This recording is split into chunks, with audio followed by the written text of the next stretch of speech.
Belinda, thank you so much for joining us and giving us your time. I suppose the first question is one you may have been asked a lot of time, but I'm really interested to hear your answer. I'd love to know about the experience of refereeing a World Cup final, and maybe give us an insight into what it meant to you and what the day was like. Yeah, it was, I guess it just capped off a fantastic World Cup experience to spend the 6 weeks, I guess, in the UK with officials from all around the world. To have that unique experience in rugby league. It's so different from the week to week, I suppose, competition that the NRL is.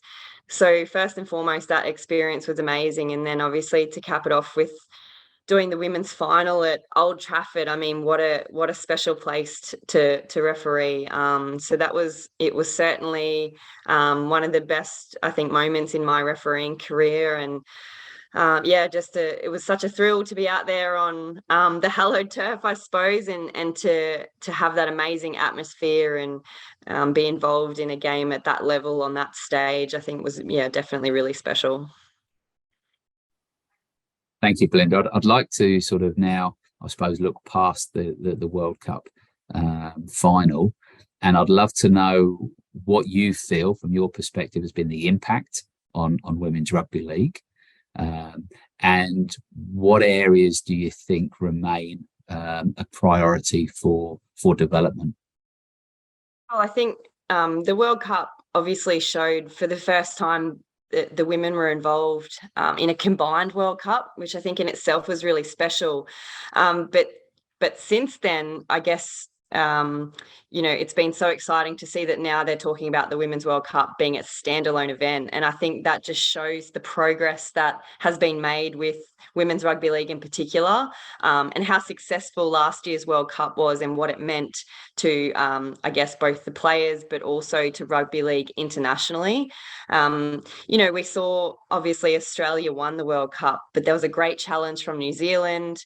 There was a great challenge from the English girls, also from the girls from Papua New Guinea. So I think we're seeing just a great movement in terms of women's rugby league and how they're progressing.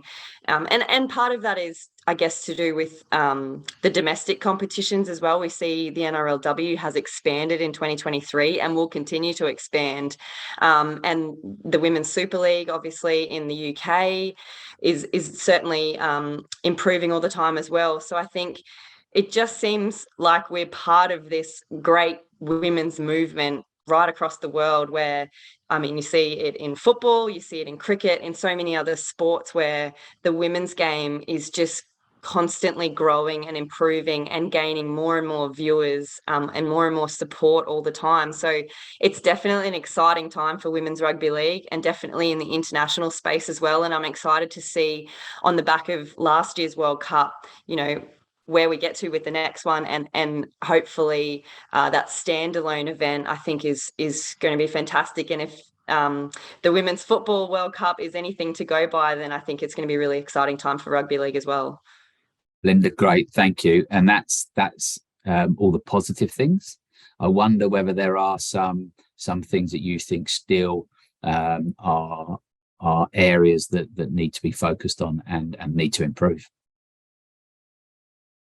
Yeah, I think the challenge we have with women's sports still to this point, I think, is whether we go down the track of full-time or professional athletes. And that's a real challenge, I know, for the girls, for the players currently, is that they are juggling those, being a full-time working person, a mother, all those sort of facets of their life as well, while also trying to play sport at the highest level. So I think that's definitely still a challenge that we have to overcome in terms of the professionalism and whether I guess the financial backing is there to back them as professional and full-time athletes. And I hope to see that happen pretty soon. And I think we're getting closer to that all the time, and it's certainly happening in other sports. So I think it's the natural progression, certainly in women's rugby league going forward. Thank you, Belinda. And the final thing, maybe then, for you personally, over the next few years, what's the goals and the aims for you? You've reached the pinnacle in many ways. What's next for you?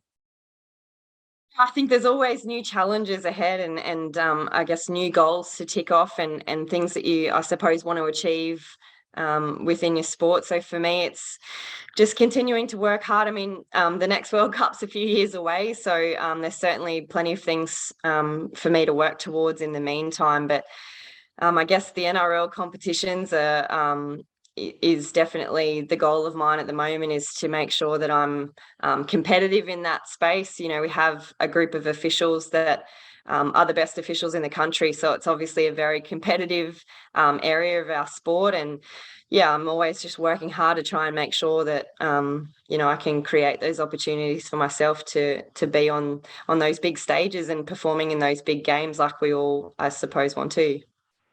Belinda, thank you so much for your time. Thank you.